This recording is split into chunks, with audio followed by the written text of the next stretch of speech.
quero que vocês venham comigo orar por uma pessoa. Eu escolhi vocês para serem meus discípulos. Tenham fé. Vocês estão vendo este lindo templo? Pois não ficará pedra sobre pedra que não seja derrubada. Este é meu filho amado, que tenho alegria, escutem ele.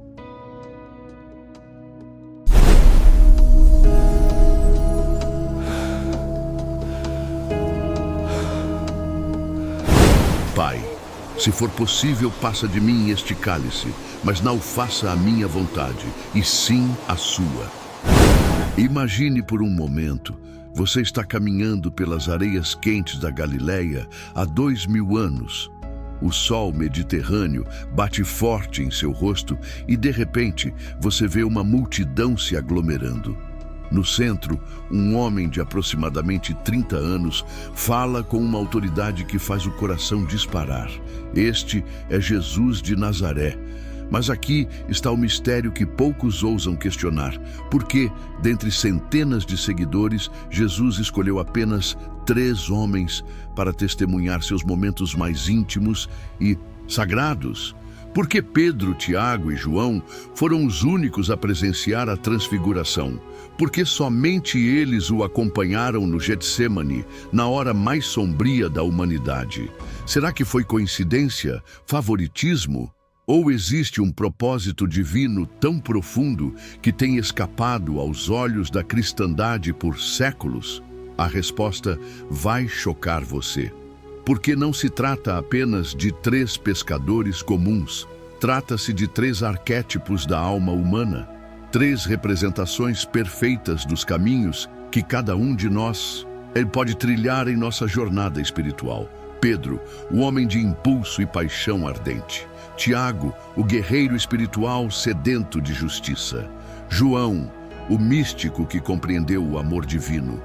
Hoje, você descobrirá não apenas quem eram esses homens, mas por que Jesus os escolheu. E mais importante, o que isso revela sobre o plano de Deus para a sua própria vida. Prepare-se para uma jornada que irá abalar suas convicções sobre chamado divino, propósito eterno e o coração de Deus. Porque quando você compreender por que Jesus escolheu exatamente estes 3 homens, você nunca mais verá sua própria caminhada espiritual da mesma forma. Se você está sentindo que Deus tem um propósito específico para a sua vida, se algo dentro de você está inquieto buscando respostas mais profundas, então você precisa se inscrever neste canal agora mesmo. Clique no botão de inscrição e ative o sininho, porque os próximos 60 minutos irão transformar sua compreensão sobre o chamado divino. Não deixe essa revelação passar despercebida em sua vida. Betsaida, madrugada de um dia qualquer. As redes estão vazias, a frustração pesa no ar salgado do mar da Galileia. Simão, filho de Jonas, puxa mais uma vez as redes vazias para dentro do barco. Suas mãos calejadas tremem não de frio, mas de revolta. Como um pescador experiente pode passar a noite inteira sem pescar um único peixe?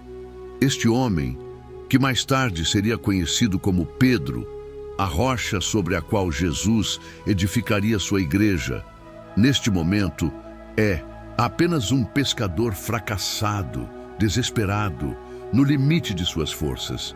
Suas costas doem da noite de trabalho infrutífero. Seus músculos protestam contra mais uma tentativa, mas algo dentro dele ainda não desistiu completamente. Então, Jesus aparece.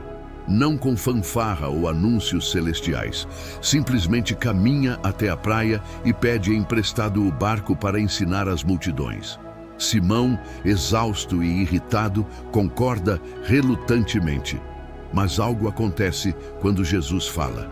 Cada palavra penetra no coração deste pescador rude como uma lança de luz. O cansaço desaparece. A frustração se transforma em fascínio. Quem é este homem que fala sobre Deus como se o conhecesse pessoalmente? Quando Jesus termina de ensinar, ele olha diretamente nos olhos de Simão. e diz algo que mudaria o destino da humanidade. Vamos para águas mais profundas e lancem suas redes para pescar. Simão quase ri. Águas profundas? Durante o dia? Qualquer pescador sabe que isso é insensatez. Os peixes se escondem nas profundezas, quando o sol está alto. É loucura desperdiçar energia com uma tentativa tão obviamente fadada ao fracasso. Mas algo naquele olhar, algo naquela voz, algo na presença deste Nazareno faz com que Simão diga palavras que ele mesmo não acredita estar pronunciando. Mestre, havendo trabalhado toda a noite, nada apanhamos, mas porque tu dizes, lançarei a rede. E o que acontece a seguir desafia todas as leis naturais.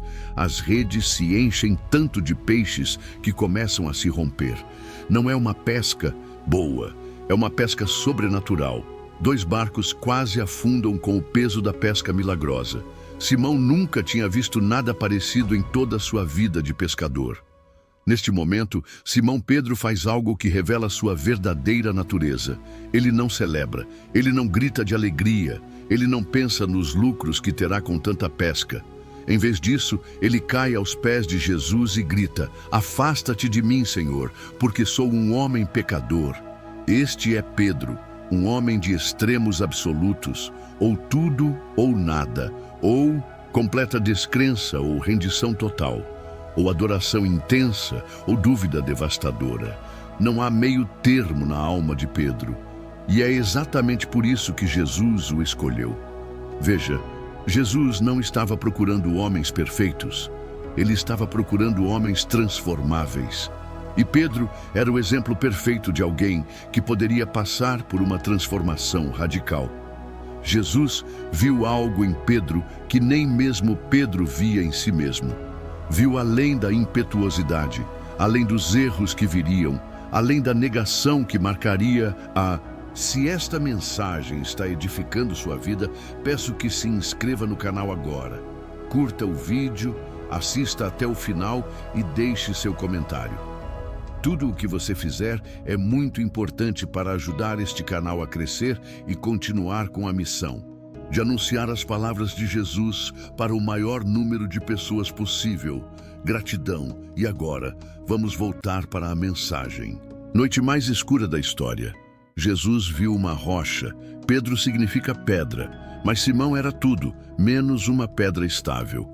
Era areia movediça emocional, explosivo, imprevisível. Passava da adoração à dúvida em segundos. Fazia promessas grandiosas que não conseguia cumprir. Era o tipo de pessoa que você ama, mas que também te deixa louco com sua inconsistência. Lembre-se de quando Jesus caminhou sobre as águas. Era madrugada, o mar estava agitado e os discípulos estavam remando contra o vento há horas. De repente, eles veem uma figura caminhando sobre as águas. Todos ficam aterrorizados, pensando que é um fantasma. Mas Jesus os tranquiliza. Sou eu, não temais. Todos os discípulos estavam aterrorizados no barco. Mas quem foi o único que teve a audácia de dizer: se és tu, Senhor, manda-me ir ter contigo sobre as águas? Pedro. Não Felipe, que era cauteloso. Não Tomé, que duvidava de tudo. Não André, que era prudente. Mas Pedro, o impulsivo, o que sempre falava primeiro e pensava depois. E ele realmente caminhou sobre as águas. Por alguns momentos gloriosos, Pedro fez o impossível. Ele saiu do barco, pisou na superfície do mar agitado e caminhou em direção a Jesus. Imagine a sensação. O poder sobrenatural fluindo através de seus pés, a água se tornando sólida sob seus passos, a fé se manifestando em milagre real. Mas então, típico Pedro, quando viu o vento forte, duvidou e começou a afundar. Senhor, salva-me! Gritou. E Jesus, sem hesitar, estendeu a mão e o segurou, dizendo: homem de pequena fé, por que duvidaste? Esta cena resume perfeitamente quem Pedro era. O único com fé suficiente para sair do barco. mas também o único que duvidou depois de começar a caminhar. Fé extrema seguida de dúvida extrema. É frustrante e inspirador ao mesmo tempo. Ou quando Jesus perguntou aos discípulos: "Quem dizem os homens que eu sou?"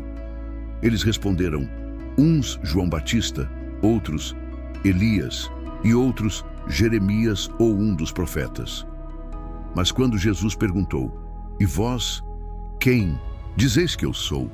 Foi Pedro quem declarou com convicção absoluta: "Tu és o Cristo, o Filho do Deus vivo." Jesus ficou tão impressionado com essa declaração que disse: "Bem-aventurado és tu, Simão Barjonas, porque não foi carne e sangue quem te revelou, mas meu Pai que está nos céus. E também eu te digo que tu és Pedro, e sobre esta rocha edificarei a minha igreja, e as portas do inferno não prevalecerão contra ela." Que momento glorioso! Pedro recebeu uma revelação direta do Pai sobre a identidade de Jesus. Ele foi elogiado pelo próprio Filho de Deus. Ele foi declarado a rocha sobre a qual a igreja seria edificada. Pedro deve ter se sentido no topo do mundo espiritual. Mas minutos depois, quando Jesus começou a falar sobre sua morte e ressurreição, foi o mesmo Pedro que o repreendeu, dizendo: "Senhor, tem compaixão de ti, de modo nenhum te acontecerá isso." E Jesus teve que dizer uma das palavras mais duras dos evangelhos: "Para trás de mim, Satanás, tu és para mim pedra de tropeço, porque não compreendes as coisas que são de Deus, mas só as que são dos homens." De bem-aventurado para Satanás em questão de minutos. Só Pedro conseguia essa montanha-russa emocional e espiritual. E Jesus sabia exatamente o que estava fazendo ao escolhê-lo. Pedro era a representação perfeita da humanidade em sua luta espiritual. Somos todos Pedro em algum nível. Queremos seguir a Jesus, mas lutamos contra nossa natureza carnal. Temos momentos de fé inabalável seguidos de períodos de dúvida esmagadora. Fazemos promessas ardentes a Deus que não conseguimos cumprir. Declaramos amor eterno e depois negamos conhecê-lo quando a pressão aperta. Jesus escolheu Pedro porque precisava de alguém que representasse o processo de transformação espiritual. Pedro era o homem que Deus pega em sua imperfeição e molda até que se torne realmente uma rocha. Jesus sabia que todos nós nos identificaríamos com Pedro, porque todos nós somos obras em andamento. Mas havia momentos específicos em que Pedro, junto com Tiago e João, tinha acesso exclusivo a Jesus. E cada um desses momentos foi cuidadosamente orquestrado para ensinar lições específicas que Pedro precisava aprender. A primeira ocasião foi quando Jesus foi à casa de Jairo para ressuscitar sua filha. Jairo era um dos principais da sinagoga, um homem respeitado e influente. Sua filha de 12 anos estava morrendo e ele se humilhou diante de Jesus, rogando que viesse curar sua menina. No caminho para a casa de Jairo, uma mulher com fluxo de sangue há 12 anos tocou nas vestes de Jesus e foi curada instantaneamente. Jesus parou tudo para encontrar essa mulher e honrá-la publicamente. Enquanto isso acontecia, chegaram mensageiros da casa de Jairo dizendo: "Tua filha já morreu, não incomodes mais o mestre." Jesus olhou para Jairo e disse: "Não temas, crê somente." Quando chegaram à casa, havia muita gente chorando e lamentando. Jesus disse: "Por que vos alvoroçais e chorais? A menina não está morta, mas dorme." E eles riram dele, zombaram dele, duvidaram de suas palavras. Então Jesus fez algo significativo. Ele não permitiu que ninguém entrasse na casa, exceto Pedro, Tiago e João. Estes três foram as únicas testemunhas do milagre da ressurreição da filha de Jairo. Por que especificamente estes três? Porque Jesus estava preparando-os para testemunhar sua própria ressurreição. Eles precisavam ver que a morte não tinha poder sobre Jesus. Eles precisavam entender que as palavras de Jesus tinham autoridade sobre a vida e a morte. Quando Jesus disse, Talitá cumi, menina, levanta-te, a garota imediatamente se levantou e começou a andar. Pedro viu isso. Ele testemunhou o poder de Jesus sobre a morte. Anos depois, quando ele mesmo ressuscitaria Tabita em Jope, Pedro se lembraria deste momento. Ele havia aprendido que a fé em Jesus pode trazer vida onde só há morte. Mas o momento mais impactante em que Pedro esteve presente foi na transfiguração. Jesus levou Pedro, Tiago e João a um monte alto e lá se transfigurou diante deles. Seu rosto resplandeceu como o sol e suas vestes se tornaram brancas como a luz.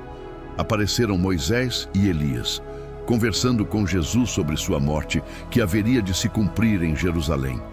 Pedro ficou tão impactado que disse, Senhor, bom é estarmos aqui. Se queres, façamos aqui 3 tabernáculos, um para ti, um para Moisés e um para Elias. Pedro sempre queria fazer alguma coisa. Sua natureza era ativa, não contemplativa. Ele não conseguia simplesmente estar na presença de Deus sem querer organizá-la ou controlá-la. Mas então uma nuvem luminosa os cobriu e uma voz do céu disse, Este é o meu filho amado, em quem me comprazo, escutai-o. E os discípulos caíram sobre seus rostos, grandemente atemorizados. Pedro precisava estar na transfiguração por várias razões. Primeiro, ele precisava ver a glória de Jesus antes de ver seu sofrimento. Nas próximas semanas, Pedro veria Jesus sendo humilhado, espancado, crucificado. Ele precisava desta visão da glória de Jesus para sustentar sua fé durante a paixão. Segundo, Pedro precisava ouvir a voz do Pai, confirmando que Jesus era realmente seu filho. Quando Pedro declarou, Tu és o Cristo, o Filho do Deus vivo, foi uma revelação do Pai. Agora, ele ouvia o próprio Pai, confirmando essa verdade. Terceiro, Pedro precisava aprender que há momentos em que devemos simplesmente estar na presença de Deus, não tentar organizá-la ou controlá-la. A tendência de Pedro era sempre fazer algo, construir algo, organizar algo. Mas, na presença da glória de Deus, a resposta apropriada às vezes é simplesmente adorar em silêncio. E então veio o momento mais difícil, o Getsêmani. Jesus levou os 3 para o jardim, onde ele suaria sangue em agonia. A minha alma está profundamente triste até a morte. Ficai aqui e vigiai comigo. Pedro viu Jesus, o Filho de Deus, lutando com a vontade do Pai. Viu-o prostrado no chão, clamando, Meu Pai, se é possível, passe de mim este cálice. Todavia, não seja como eu quero, mas como tu queres. Pedro, que tinha prometido morrer por Jesus, que tinha declarado, Ainda que todos se escandalizem em ti, eu nunca me escandalizarei. Dormiu durante a agonia de seu mestre. 3 vezes Jesus voltou e encontrou-os dormindo. Assim, nenhuma hora pudestes vigiar comigo? A decepção na voz de Jesus deve ter partido o coração de Pedro. Mas Jesus sabia o que estava fazendo. Pedro precisava ver sua própria fraqueza antes de poder ser fortalecido. Porque naquela mesma noite, Pedro negou Jesus. 3 vezes, quando uma serva o reconheceu como um dos discípulos de Jesus, Pedro disse, Não sei o que dizes. Quando outro o acusou, Pedro jurou, Não conheço tal homem.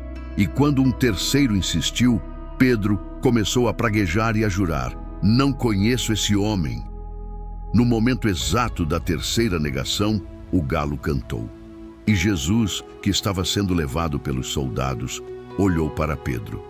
Lucas diz que o Senhor, voltando-se, olhou para Pedro.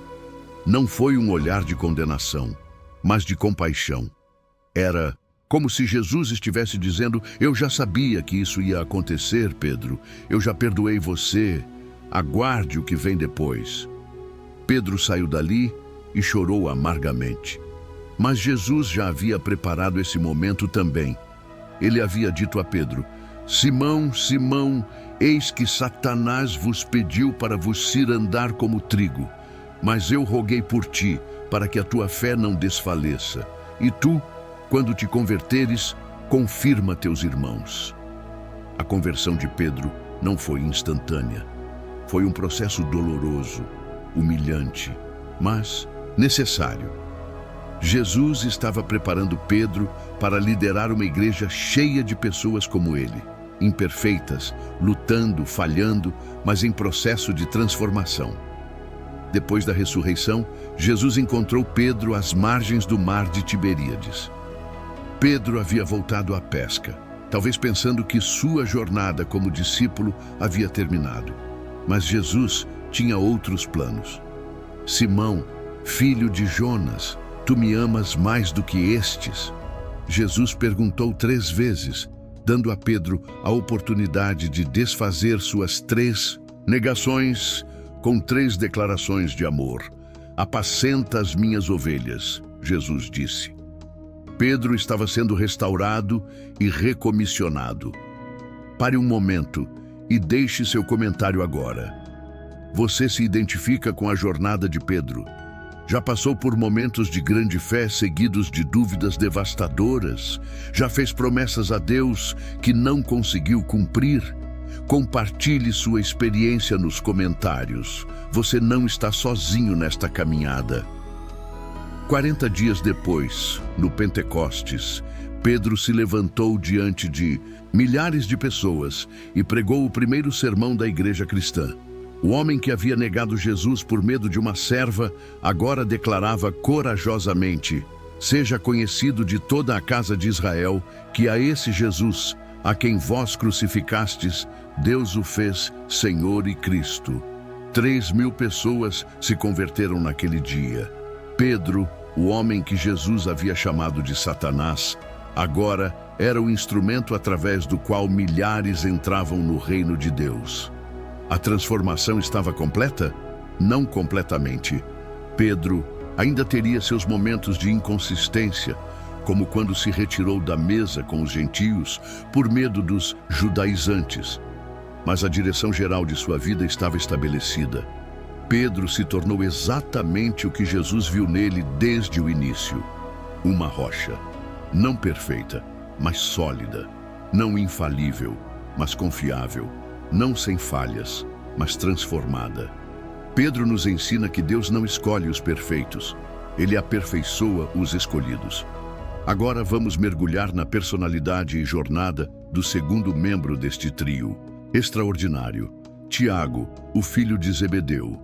Se Pedro representava a fé em construção, Tiago representava algo completamente diferente e igualmente necessário para o plano de Deus. Tiago era conhecido como um dos Boanerges, filhos do trovão. Este apelido não foi dado por acaso ou como uma brincadeira carinhosa. Tiago tinha fogo nas veias, uma sede de justiça que às vezes se transformava em sede de vingança. Ele via o mundo em preto e branco, certo e errado, amigo e inimigo. Não havia zona cinzenta na personalidade ardente de Tiago.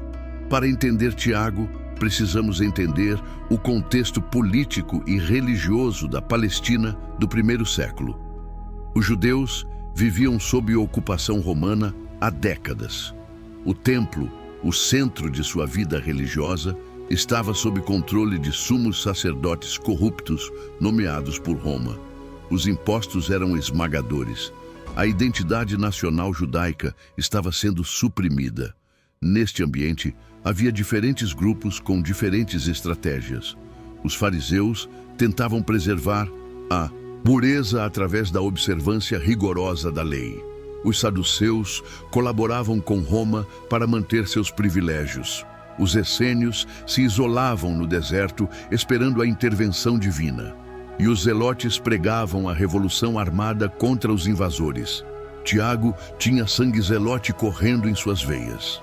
Ele acreditava que Deus estava do lado da justiça e que os injustos deveriam ser punidos, se necessário, com violência. Quando Jesus apareceu pregando sobre o reino de Deus, Tiago naturalmente pensou em termos políticos e militares. O Messias viria para expulsar os romanos e estabelecer o reino de Israel. Essa mentalidade fica clara no episódio em que Jesus e os discípulos passaram por uma aldeia samaritana. Os samaritanos eram desprezados pelos judeus por várias razões históricas e religiosas. Quando os samaritanos rejeitaram Jesus, porque ele estava indo para Jerusalém, foi Tiago, junto com seu irmão João, que sugeriu: Senhor, queres que façamos descer fogo do céu para os consumir, como Elias também fez? Imagine a intensidade desta proposta. Tiago não estava sugerindo uma discussão ou uma negociação. Ele queria destruição total, fogo do céu, aniquilação completa. Na mente de Tiago, rejeitar Jesus era um crime que merecia a pena de morte imediata. Jesus os repreendeu dizendo: Vós não sabeis de que espírito sois, porque o Filho do Homem não veio para destruir as vidas dos homens, mas para salvá-las. Esta foi uma das primeiras e mais importantes lições que Tiago precisava aprender. O reino de Deus não é estabelecido através da destruição dos inimigos, mas através da transformação dos corações. Mas a tendência violenta de Tiago não era apenas destrutiva. Ela também revelava qualidades valiosas: coragem, lealdade absoluta, paixão pela justiça, ódio do mal. Jesus não queria destruir essas qualidades em Tiago, ele queria redirecioná-las. A ambição de Tiago também ficou evidente quando sua mãe, Salomé, veio a Jesus com um pedido específico: concede que estes meus 2 filhos se assentem, um à tua direita e outro à tua esquerda, no teu reino. Esta não foi uma ideia espontânea da mãe. Claramente, Tiago e João haviam plantado essa ideia em sua cabeça. Tiago queria poder, ele queria posição, ele queria estar no topo da hierarquia do reino que Jesus estava estabelecendo. Mas sua definição de grandeza ainda estava contaminada pelos padrões mundanos de dominação e controle. Jesus usou essa ocasião para ensinar uma das lições mais profundas sobre liderança espiritual. Sabeis que os que julgam governar sobre as nações as oprimem, e os seus grandes usam de autoridade sobre elas. Mas entre vós não será assim. Antes, qualquer que entre vós quiser ser grande, será vosso serviçal. E qualquer que dentre vós quiser ser o primeiro, será servo de todos. Esta foi uma revolução conceitual para Tiago. Grandeza não através de dominação, mas através de serviço. Poder não através de oprimir outros, mas através de elevá-los. Liderança não através de imposição, mas através de exemplo. Mas por que Jesus escolheu especificamente Tiago para estar em seu círculo íntimo? Porque Jesus sabia que sua igreja precisaria de guerreiros espirituais. Não guerreiros que lutam com espadas de ferro, mas guerreiros que lutam com as armas espirituais do amor, da verdade, da justiça e da compaixão. A paixão de Tiago pela justiça, uma vez redirecionada, se tornaria uma força poderosa para o bem. Jesus precisava de homens que não fossem indiferentes ao mal, que não aceitassem passivamente a injustiça, que tivessem fogo suficiente para confrontar o erro, mesmo quando isso custasse caro. Tiago estava na transfiguração porque precisava ver a glória de Jesus de uma forma que transcendesse suas ambições políticas e religiosas. Quando viu Jesus transfigurado, com Moisés e Elias conversando sobre sua morte em Jerusalém, Tiago começou a entender que o reino de Deus operava em dimensões muito além da política humana.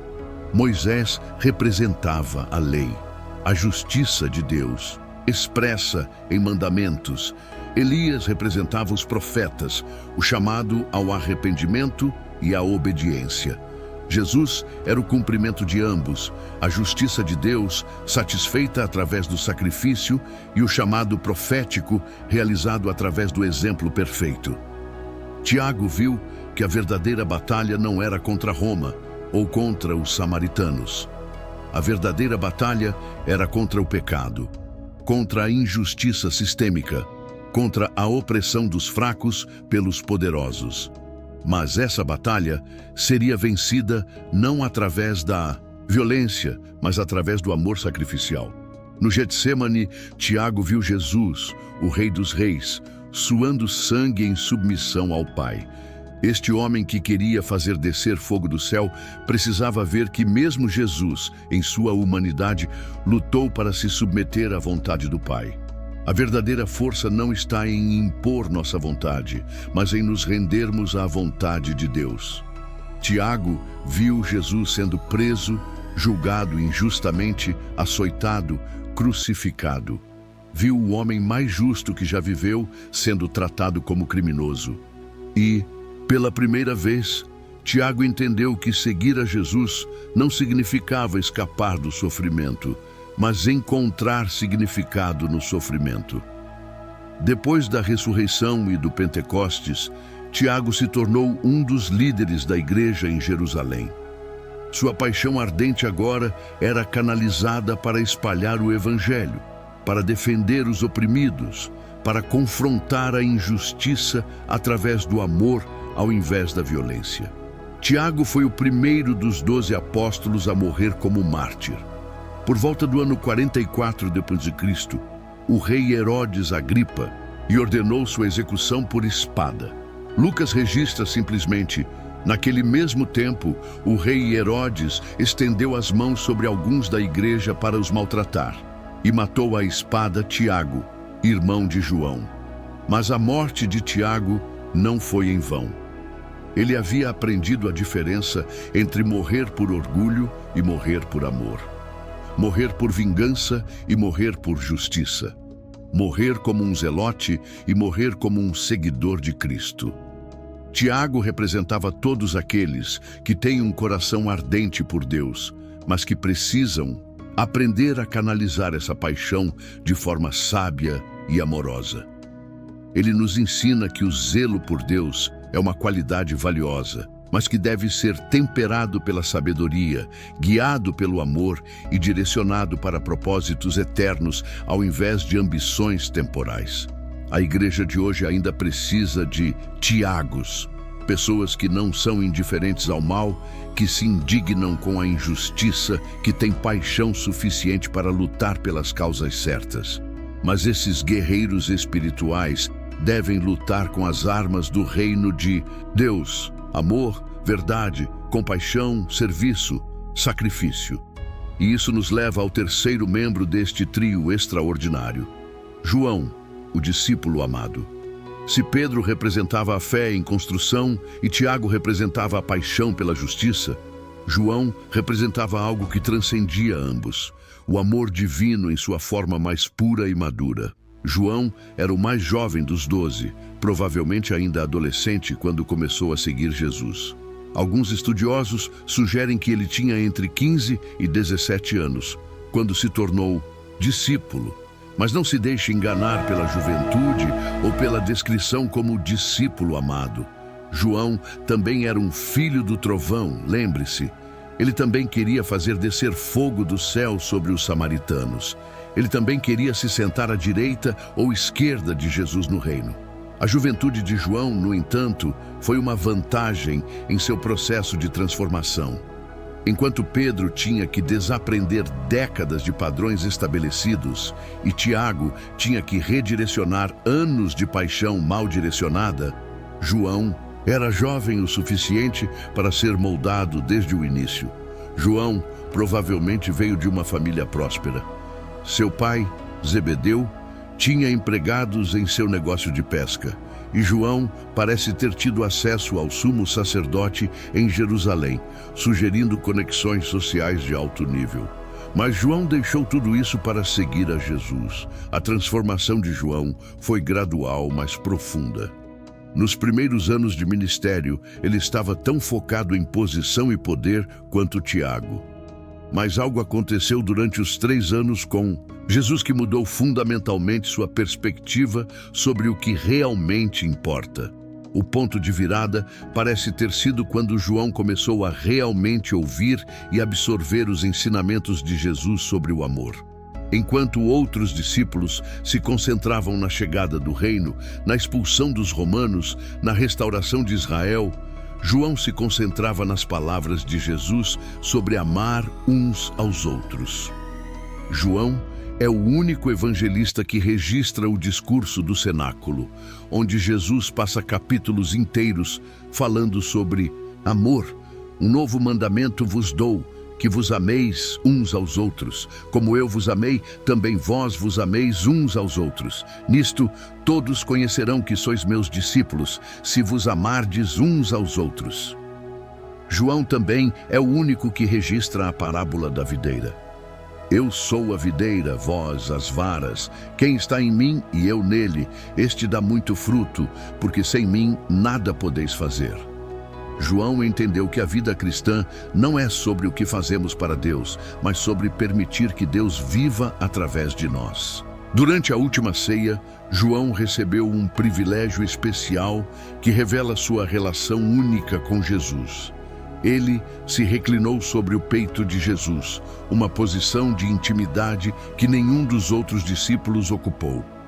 Quando Pedro queria saber quem trairia Jesus, ele fez sinais para João perguntar, porque João era o único que tinha proximidade suficiente para fazer a pergunta sem despertar suspeitas. Esta intimidade não era favoritismo, era o resultado natural de um coração que havia aprendido a receber e retribuir amor. João havia descoberto o segredo de simplesmente estar na presença de Jesus, sem agenda oculta, sem ambições políticas, sem necessidade de provar nada. Ele havia aprendido a ser amado. Na transfiguração, João viu algo que os outros dois podem ter perdido. Enquanto Pedro queria construir tendas e Tiago via glória e poder, João viu amor. Ele viu o amor do Pai brilhando através do Filho.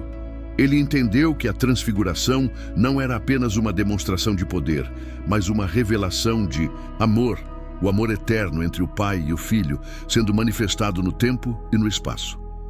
Anos depois, João escreveria: "E vimos a sua glória, como a glória do unigênito do Pai, cheio de graça e de verdade." João viu que a glória de Jesus não era separada de sua graça, mas era a manifestação visível do amor divino. No Getsêmani, enquanto Pedro e Tiago lutavam para permanecer acordados, João também dormiu. Mas algo diferente aconteceu em seu coração durante aquelas horas. João começou a entender o custo do amor. Ele viu Jesus suando sangue não apenas pela dor física que o aguardava, mas pelo peso de carregar os pecados de toda a humanidade. João compreendeu que Jesus não estava apenas morrendo por nossos pecados, ele estava morrendo de amor por nós. A cruz não seria apenas um sacrifício pelos pecados, mas a expressão máxima do amor divino. Ninguém tem maior amor do que este, de dar a alguém a vida pelos seus amigos. Enquanto Pedro negou Jesus e os outros discípulos fugiram, João foi o único dos 12 que permaneceu aos pés da cruz. Por quê? Porque João havia aprendido que o amor verdadeiro não abandona quando as coisas ficam difíceis. O amor verdadeiro permanece presente mesmo no sofrimento. E foi a João que Jesus confiou sua mãe na cruz. Mulher, eis aí o teu filho, eis aí a tua mãe. Este não foi apenas um arranjo prático para o cuidado de Maria. Foi o reconhecimento de que João havia desenvolvido o coração de um filho, a maturidade emocional e espiritual para cuidar da mãe de Jesus como se fosse sua própria mãe. Depois da ressurreição, João foi o primeiro a reconhecer Jesus na praia do mar de Tiberíades. "É o Senhor!" gritou para Pedro. O amor reconhece o amado mesmo quando outros não conseguem ver claramente. João viveu mais tempo que todos os outros apóstolos. Ele viu a destruição de Jerusalém em 70 d.C.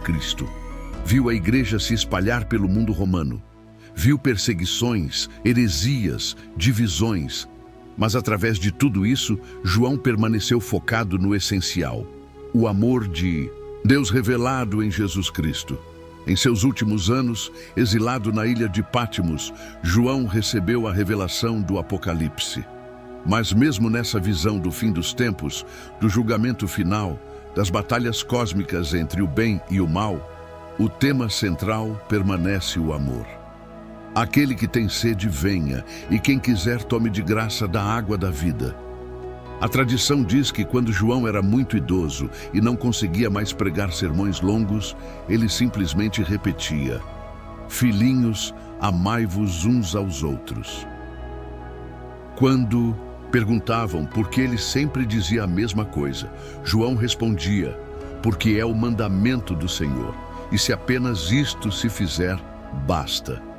João escreveu o evangelho mais profundo teologicamente, mas também o mais simples emocionalmente. Porque Deus amou o mundo de tal maneira que deu o seu Filho unigênito, para que todo aquele que nele crê não pereça, mas tenha a vida eterna. Esta é a essência do evangelho segundo João. Deus é amor, e esse amor foi manifestado através de Jesus. Ele também escreveu 3 cartas que são meditações profundas sobre o amor cristão. Amados, amemo-nos uns aos outros, porque o amor é de Deus, e qualquer que ama é nascido de Deus e conhece a Deus. Aquele que não ama não conhece a Deus, porque Deus é amor. João representava a maturidade espiritual que Jesus queria desenvolver em todos os discípulos. Ele havia passado da ira ao amor, da ambição ao serviço, do julgamento à compreensão. João se tornou o exemplo vivo de que é possível ser transformado pelo amor de Cristo, a ponto de refletir esse amor de volta ao mundo. Mas por que exatamente estes 3? Por que Jesus não escolheu outros discípulos para formar seu círculo íntimo? A resposta está na representação completa da jornada espiritual humana e na diversidade de temperamentos necessários para liderar a igreja. Pedro representava onde todos nós começamos, imperfeitos, lutando, cometendo erros, mas com um coração sincero que quer seguir a Jesus. Pedro é a esperança para todos os que se sentem inadequados, todos os que já falharam, todos os que lutam com inconsistência espiritual. Se Deus pôde usar Pedro, Ele pode usar qualquer um. Tiago representava o meio da jornada, quando desenvolvemos paixão e zelo por Deus, mas ainda precisamos aprender a canalizar essa paixão de forma sábia e amorosa. Tiago é o modelo para todos os que têm fogo espiritual, todos os que se indignam com a injustiça, todos os que querem lutar pelas causas de Deus. Mas ele nos ensina que o zelo deve ser temperado pela sabedoria e guiado pelo amor. João representava a maturidade espiritual, onde chegamos quando realmente compreendemos o coração de Deus. Não apenas sua justiça ou seu poder, mas seu amor.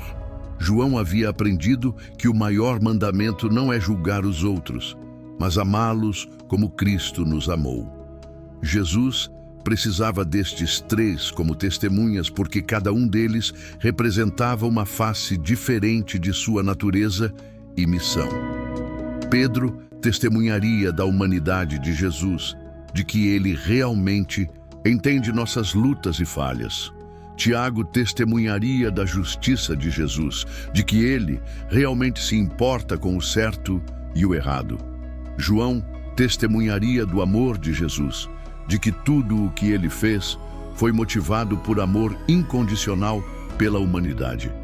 Quando eles estavam juntos, estes 3 homens formavam um quadro completo do que significa seguir a Jesus. Pedro contribuía com paixão e liderança, mesmo que imperfeita. Tiago contribuía com zelo pela justiça e coragem para confrontar o mal. João contribuía com amor maduro e compreensão profunda do coração de Deus. A igreja de hoje ainda precisa dos 3 tipos. Precisamos de líderes como Pedro, corajosos o suficiente para tomar decisões difíceis, humanos o suficiente para se identificar com as lutas das pessoas e determinados o suficiente para continuar mesmo depois de falhar. Precisamos de guerreiros espirituais como Tiago, pessoas que não são indiferentes ao mal, que se levantam contra a injustiça, que têm paixão suficiente para lutar pelas causas certas, mas que fazem isso com amor, não com ódio. E precisamos de místicos como João, pessoas que compreenderam profundamente o amor de Deus e podem transmitir esse amor aos outros. Pessoas que não são apenas doutrinariamente corretas, mas que irradiam o caráter de Cristo. Mas há outra dimensão crucial para entender por que Jesus escolheu especificamente estes três. Cada um deles representava também diferentes aspectos da própria personalidade de Jesus. Em Pedro, vemos a humanidade de Jesus, sua identificação completa com nossas lutas, falhas e limitações. Jesus sabia o que era ser tentado. Ele sabia o que era lutar com a vontade do Pai. Ele sabia o que era enfrentar dúvidas e medos. Pedro nos lembra que Jesus foi em tudo tentado, mas sem pecado. Em Tiago, vemos a justiça de Jesus, sua paixão pelo que é certo, seu ódio pelo pecado e pela opressão. Jesus limpou o templo com chicote na mão. Ele denunciou os fariseus hipócritas. Ele defendeu os pobres e oprimidos. Tiago nos lembra que Jesus não era apenas gentil, ele era também justo e forte. Em João, vemos o amor de Jesus, a motivação por trás de tudo o que ele fez. Jesus não veio para condenar o mundo, mas para salvá-lo. Sua justiça era temperada pela misericórdia. Sua força era canalizada através do amor. João nos lembra que Deus é amor. Estes três homens eram espelhos diferentes da personalidade multifacetada de Jesus. Juntos, eles refletiam a complexidade e a completude do caráter de Cristo. Agora, vamos explorar mais profundamente os momentos específicos em que apenas estes três estiveram presentes com Jesus, porque cada um desses momentos foi cuidadosamente orquestrado para transmitir lições específicas. Além da ressurreição da filha de Jairo, da transfiguração e do Getsêmani, há outros momentos significativos em que Jesus deu acesso especial a este trio. Um deles foi o discurso sobre os sinais dos tempos no Monte das Oliveiras. Quando Jesus saiu do templo e disse que não ficaria pedra sobre pedra, Pedro, Tiago, João e André, o irmão de Pedro, vieram perguntar privadamente: "Dize-nos quando serão essas coisas e que sinal haverá da tua vinda e do fim do mundo?" Jesus, então, proferiu um dos mais longos e detalhados discursos proféticos dos evangelhos, falando sobre perseguições, falsos profetas, guerras, fomes, terremotos e finalmente sobre sua segunda vinda. Por que estes quatro, com ênfase especial nos três do círculo íntimo? Porque Jesus estava preparando-os para liderar a igreja através dos tempos difíceis que viriam. Eles precisavam saber que as dificuldades, perseguições e tribulações que enfrentariam não eram sinais de que Deus os havia abandonado, mas parte do plano divino. Pedro precisava desta informação porque lideraria a igreja através das primeiras perseguições em Jerusalém. Tiago precisava saber porque seria o primeiro mártir dos 12. João precisava desta revelação porque viveria tempo suficiente para ver muitas dessas profecias se cumprirem e depois receberia a revelação final do Apocalipse. Outro momento crucial foi quando Jesus enviou Pedro e João para preparar a Páscoa. Ide, preparai-nos a Páscoa para que a comamos. Por que especificamente Pedro e João? Por que não Tiago também? Porque Jesus estava demonstrando como diferentes personalidades podem trabalhar juntas de forma complementar. Pedro com sua natureza prática e de liderança, cuidaria dos aspectos logísticos. João, com sua sensibilidade espiritual, asseguraria que a atmosfera fosse apropriada para o que seria a última ceia antes da crucificação. Esta parceria entre Pedro e João continuaria após a ressurreição. Eles correram juntos para o túmulo vazio. Eles pregaram juntos no templo. Eles foram presos juntos pelas autoridades judaicas. Eles viajaram juntos para Samaria, quando os samaritanos receberam o Evangelho. A dinâmica entre Pedro e João é fascinante. Pedro era o líder natural, mas João era o conselheiro sábio. Pedro tomava decisões rápidas, mas João as temperava com discernimento.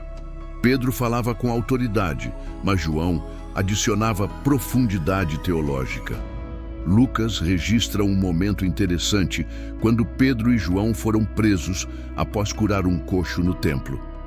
As autoridades ficaram admiradas, vendo a ousadia de Pedro e João, sabendo que eram homens sem letras e indoutos. A ousadia vinha de Pedro, mas a sabedoria vinha de João. Juntos, eles eram um time formidável. Depois da morte de Tiago, Pedro e João se tornaram os dois pilares da igreja em Jerusalém. Paulo os menciona como colunas da igreja junto com Tiago, o irmão do Senhor. Gálatas 2:9. A liderança complementar de Pedro e João ajudou a igreja a navegar através dos primeiros desafios teológicos e práticos. Mas vamos voltar aos momentos em que os três estavam juntos com Jesus, porque há lições específicas que só poderiam ser aprendidas através da dinâmica deste trio.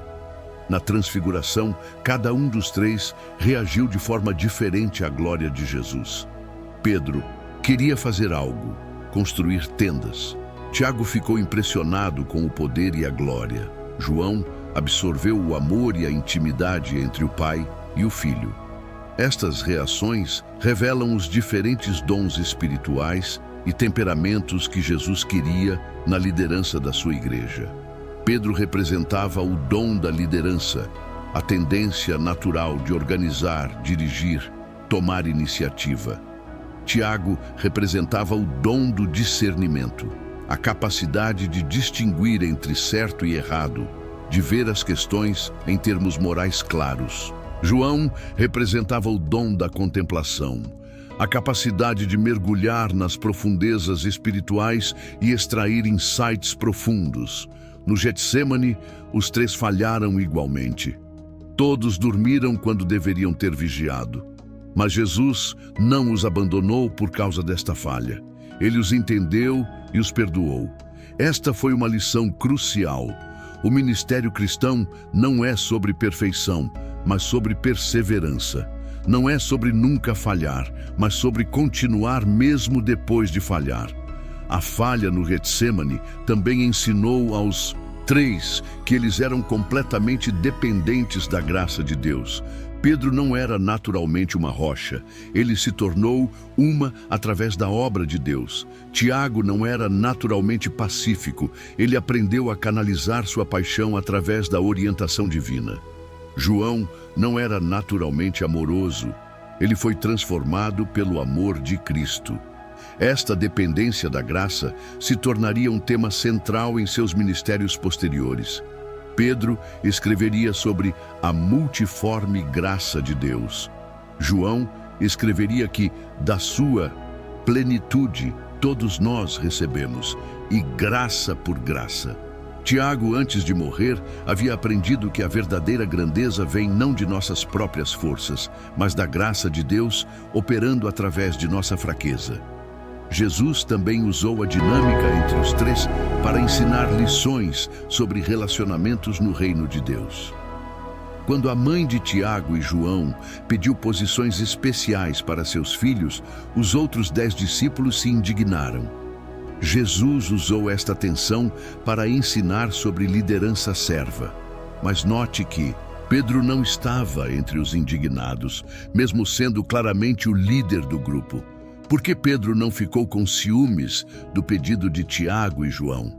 porque Pedro já havia aprendido que no reino de Deus, a verdadeira grandeza não vem de posição, mas de caráter. Pedro estava mais interessado em se tornar a pessoa que Deus queria que ele fosse do que em proteger sua posição de liderança. Esta maturidade de Pedro influenciou Tiago e João também. Eles viram que Pedro não estava competindo com eles, mas queria o melhor para eles. Isso criou um ambiente de colaboração, ao invés de competição entre os três. Anos depois, quando Pedro escreveu suas cartas, ele se referiria a si mesmo não como o líder dos apóstolos ou o primeiro entre iguais, mas simplesmente como Pedro, apóstolo de Jesus Cristo, e um presbítero como vós. Ele havia aprendido que a liderança no reino de Deus é sobre serviço, não sobre status. A escolha destes três também revela algo profundo sobre a estratégia de Jesus para estabelecer sua igreja. Ele não escolheu um grupo homogêneo de pessoas com os mesmos temperamentos e dons. Ele escolheu um grupo diverso que se complementava mutuamente. Pedro era extrovertido, Tiago era intenso, João era introspectivo. Pedro era impulsivo, Tiago era decisivo, João era reflexivo. Pedro falava primeiro e pensava depois. Tiago pensava em termos de preto e branco. João pensava em camadas de significado. Esta diversidade não era acidental. Jesus sabia que sua igreja seria composta de pessoas muito diferentes e que seria necessária uma liderança que pudesse se relacionar com todos os tipos de personalidades e temperamentos. Pedro poderia liderar os extrovertidos, os impulsivos, os que aprendem fazendo. Tiago poderia inspirar os que têm paixão pela justiça, os que querem lutar pelas causas certas, os que veem o mundo em termos morais claros. João poderia nutrir os introspectivos, os contemplativos, os que buscam profundidade espiritual.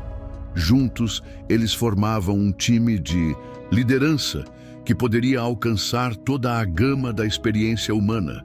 E Jesus os treinou trabalhando com eles como um grupo, não apenas individualmente. Muitas das lições mais importantes que Jesus ensinou foram dirigidas especificamente a este grupo de três. A parábola do credor incompassivo foi contada depois que Pedro perguntou sobre perdão. O ensino sobre perdoar 70 vezes 7 foi uma resposta direta à pergunta de Pedro sobre quantas vezes devemos perdoar. O discurso sobre o fim dos tempos foi dado em resposta às perguntas destes três, mais André. A instrução sobre a vigilância no Getsêmani foi dada especificamente a eles. A visão da transfiguração foi compartilhada apenas com eles. Jesus estava investindo de forma intencional e estratégica nestes três homens, porque sabia que eles seriam os pilares sobre os quais a igreja primitiva seria construída. Ele não estava perdendo tempo, estava multiplicando seu ministério através deles. A estratégia funcionou. Pedro se tornou o líder da igreja em Jerusalém e o evangelista dos judeus. Sua pregação no Pentecostes resultou em 3.000 conversões.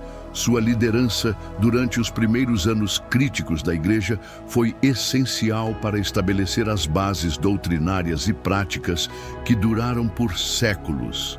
Tiago se tornou um mártir que inspirou incontáveis outros a permanecerem fiéis mesmo diante da morte. Sua coragem diante da execução demonstrou que a transformação que Jesus havia operado nele era real e duradoura. João se tornou o teólogo do amor e o visionário do fim dos tempos. Seus escritos, o Evangelho, as 3 cartas e o Apocalipse influenciaram a teologia cristã mais profundamente que quase qualquer outro autor do Novo Testamento. Mas a influência destes 3 vai muito além de seus ministérios individuais. Eles estabeleceram um padrão de liderança colaborativa que se tornou o modelo para a igreja. Eles demonstraram que é possível ter personalidades muito diferentes, trabalhando juntas harmoniosamente quando estão unidos em propósito e caráter. Eles também mostraram que a liderança espiritual eficaz requer tanto paixão quanto sabedoria, tanto coragem quanto compaixão, tanto ação quanto contemplação. Nenhum líder individual tem todos esses dons em medida plena, mas uma equipe de líderes com dons complementares pode cobrir toda a gama das necessidades da igreja. A pergunta que devemos fazer é: onde você se encaixa neste modelo? Qual dos três mais se parece com você em temperamento e dons? Se você é mais como Pedro, Deus pode estar chamando você para a liderança. Mas lembre-se de que a liderança no reino de Deus é sobre servir, não sobre ser servido. É sobre elevar outros, não sobre ser exaltado. Sua tendência natural para tomar iniciativa e organizar coisas pode ser usada poderosamente por Deus, mas precisa ser temperada pela humildade e pela dependência da graça divina. Se você é mais como Tiago, Deus pode estar chamando você para ser um guerreiro espiritual. Sua paixão pela justiça e sua intolerância com o mal são dons valiosos. Mas lembre-se de que as armas de nossa guerra não são carnais. Lute contra a injustiça com amor. Confronte o mal com bondade. Vença o ódio sendo uma pessoa que ama incondicionalmente. Se você é mais como João, Deus pode estar chamando você para ser um contemplativo, um teólogo, um conselheiro espiritual. Sua capacidade de ver profundamente nas questões espirituais é um dom raro. Mas lembre-se de que o amor deve ser mais que sentimento, deve ser ação. Use sua compreensão profunda do coração de Deus para ajudar outros a experimentarem esse amor de forma prática e transformadora. Mas talvez a lição mais importante da escolha de Jesus destes três homens é que ele não estava procurando pessoas perfeitas. Ele estava procurando pessoas transformáveis. Pedro era inconsistente, Tiago era violento, João era ambicioso. Mas todos os três tinham corações abertos ao crescimento e à mudança. Jesus viu o potencial onde outros teriam visto apenas problemas. Ele viu possibilidades onde outros teriam visto apenas limitações. Ele viu o que eles poderiam se tornar, não apenas o que eles eram. Esta é a esperança para todos nós. Não importa quais sejam nossos defeitos, limitações ou falhas atuais. Se nossos corações estão abertos a Deus, se estamos dispostos a crescer e a mudar, se estamos dispostos a ser transformados pelo seu amor, então Deus pode nos usar de formas que jamais imaginamos. Pedro nos ensina que Deus pode usar nossa inconsistência e transformá-la em autenticidade. Nossas falhas podem se tornar pontes de compaixão com outros que também lutam. Nossa humanidade pode se tornar uma força poderosa para alcançar pessoas que se sentem inadequadas ou imperfeitas. Tiago nos ensina que Deus pode usar nossa paixão e canalizá-la para propósitos eternos. Nossa indignação com a injustiça pode se tornar uma força para mudança positiva. Nosso desejo de lutar pode ser direcionado para as batalhas que realmente importam, contra o pecado, contra a opressão, contra as forças espirituais da maldade. João nos ensina que Deus pode usar nossa busca por significado e transformá-la em sabedoria espiritual. Nossa fome de compreensão pode nos levar a insights profundos sobre o caráter de Deus. Nossa sede de amor pode nos tornar canais através dos quais o amor divino flui para outros. O mistério da escolha de Pedro, Tiago e João está finalmente revelado. Jesus não os escolheu porque eram especiais. Ele os tornou especiais através de sua escolha. Ele não os escolheu porque eram perfeitos. Ele os aperfeiçoou através de seu amor. Ele não os escolheu porque eram dignos. Ele os tornou dignos através de sua graça. E Ele está fazendo a mesma coisa conosco hoje. O círculo íntimo de Jesus não terminou com Pedro, Tiago e João. Ele continua se expandindo, incluindo todos os que respondem ao seu chamado com corações abertos e vidas dispostas a serem transformadas.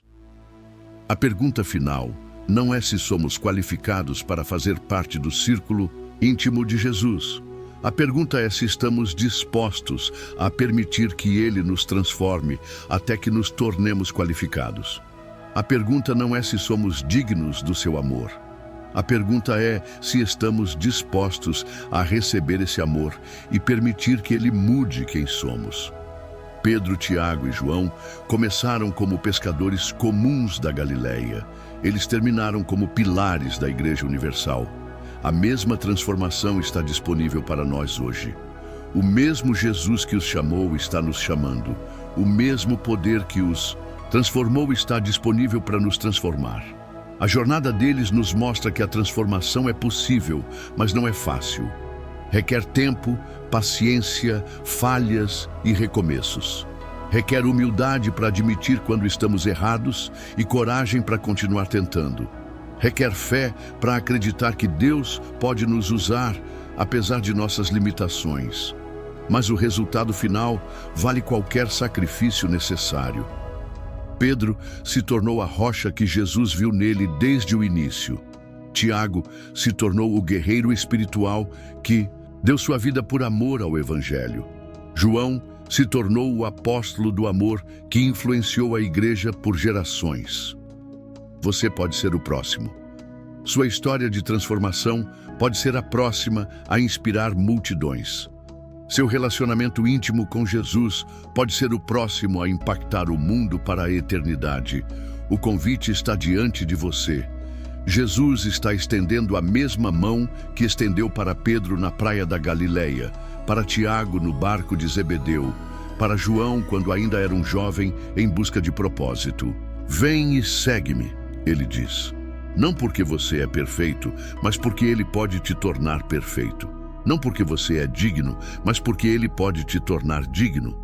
Não porque você é especial, mas porque Ele pode te tornar especial através de seu amor transformador. A escolha é sua. O círculo íntimo está aberto. Jesus está esperando sua resposta.